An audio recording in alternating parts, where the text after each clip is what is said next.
Untuk Kawasaki 250, 100,000 kilometer, eloklah tukar bearing semua. Hari ni kita ada Ninja 250 kat belakang ni. Okay, mileage dia dah dekat 140,000.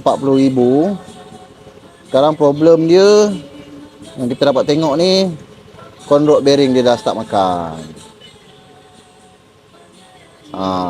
Jadi dia punya ni kita tukar bearing je lah. Sebab dia punya conrod dia, crankshaft dia still ok lagi. Kita boleh pakai. Kat sini tengok ada cala manja je lah, cala manja je. Maksud, owner dapat sedar awal Kalau dia jalan juga memang kena tukar seketul ni. Sekali dengan conrod. Ni ada dia punya ni lah, nanti kita cuci lah semua. Ini crankshaft Kalau kita tahu dia adalah jantung dekat motor. Kalau saranan untuk Kawasaki 250, 100,000 kilometer, eloklah tukar bearing semua.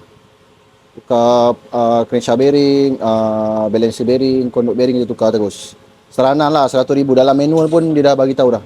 100,000 kena tukar semua bearing, lepas tu alang-alang tukar timing chain. Lepas tu macam biasa gasket semua tukar baru.